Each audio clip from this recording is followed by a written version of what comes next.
नमस्कार दोस्तों। कोर्ट कचहरी में केस चल रहा है। शत्रु पर विजय प्राप्त करना चाहते हैं। शत्रु निरंतर निरंतर तंत्र का प्रयोग करना चाहता है। विजय के लिए वो पैसा भी बहुत खर्च कर रहा है, वकीलों को पैसा बांट रहा है।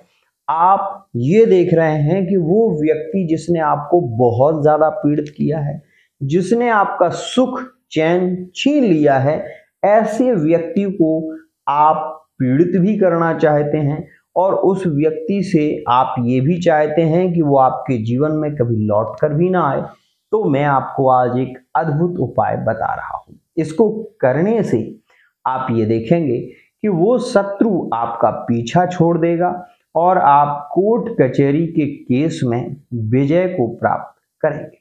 तो सबसे पहले इस विषय का ध्यान दें। यदि कोई तलाक का केस चल रहा है या जमीन का कोई केस चल रहा है तो मैं आपको सलाह दूंगा कि आप बगलामुखी का एक अनुष्ठान कराएं।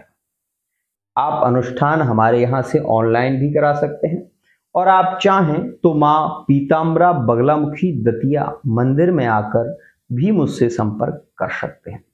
मित्रों, मेरे वहाँ पर मित्रगण समूह, मेरे जो संपर्क के लोग हैं वो भी वहां पर रहते हैं। आपको केवल इतना बता देना चाहता हूं कि आप कहीं भी गूगल पर सर्च कर लें।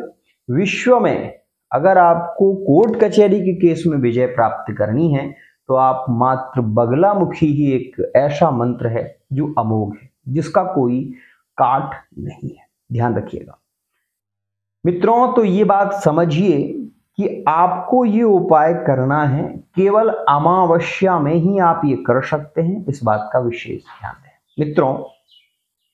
किसी भी अमावस्या में आपको चावल के 41 दाने साबुत, उड़द के 38 दाने साबुत, ये आपको गिनती के लेने हैं।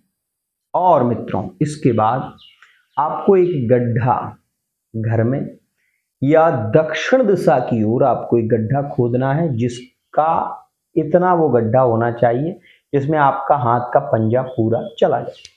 उस गड्ढे को आप खोद लें। खोदने के बाद मित्रों, उसमें मिर्ची के थोड़े से बीज डाल दें। उसके बाद एक सफेद कागज पर शत्रु का नाम लिखकर उसमें आप सफेद कागज को रख दें।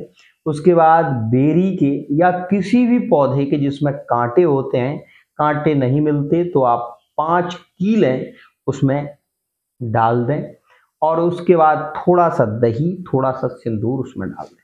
मित्रों, उसके बाद वो जो उड़द के दाने हैं, शत्रु का नाम लेकर वो उड़द के दाने उसमें डाल दें।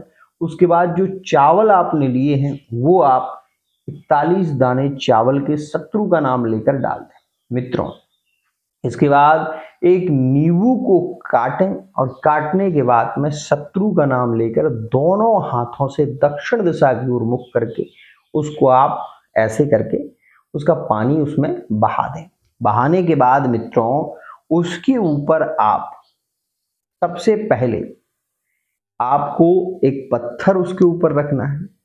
उसके ऊपर से मित्रों फिर आपको मिट्टी डालनी है और डालने के बाद आप उसके ऊपर एक कोई भारी सा पत्थर से आप उसको दबा दें। आपको ये बता दूं, इस उपाय को करने मात्र से आप उस शत्रु पर विजय प्राप्त करेंगे जिस शत्रु के कारण आप पीड़ित चल रहे हैं। अब आपको करना क्या है, इसका फल कब मिलेगा? 21 दिन निरंतर एक आपको सरसों के तेल का दीपक जलाना है। उसमें माँ बगलामुखी का नाम लेकर पीली सरसों बीच में आपको छोड़नी है और यह कार्य आपको निरंतर प्रतिदिन करना है। दीपक की जो बत्ती होगी वो लंबी होगी, पूर्व दिशा की ओर होगी और उसमें आपको सरसों का तेल डालना है। इस बात का ध्यान रखना है। और मैं आपको ये भी बता दूं, यदि वो आपका प्रबल शत्रु है तो आपको उस दीपक की जो बत्ती है वो दक्षिण की ओर करनी है। अगर आप उससे मित्रता करना चाहते हैं तो आप उसकी बत्ती पूरब की ओर कर सकते हैं। और यदि आप ये चाहते हैं कि उसका कोई अहित ना हो, तो ये भी मैं आपको बता दूं कि फिर आपको ये कार्य करना ही नहीं चाहिए। अगर आप ये चाहते हैं कि वो शत्रु आपका पीड़ित हो, तो इसकी बत्ती आप दक्षिण दिशा की ओर करें। प्रतिदिन इस दीपक को जलाएं घर में। आप ये देखेंगे माँ बगलामुखी की कृपा से 21 दिन जब आप दीपक जलाएंगे तो 22वें दिन मिठाई, 5 प्रकार की मिठाई आप किसी भी कात्यायनी मंदिर में लगा दें और हाथ जोड़कर माँ से प्रार्थना करें, एक मीठा पान अर्पित करें। आप ये देखेंगे कि वो शत्रु जो है वो अपने आप ही पीड़ित होने लगेगा और वो शत्रु हार मान जाएगा और आप उस केस में विजयी होंगे। आज के लिए इतना ही। आशा करता हूँ ये वीडियो आपको पसंद आई होगी। वीडियो यदि पसंद आई है, चैनल को सब्सक्राइब करना ना भूलें। राधे राधे।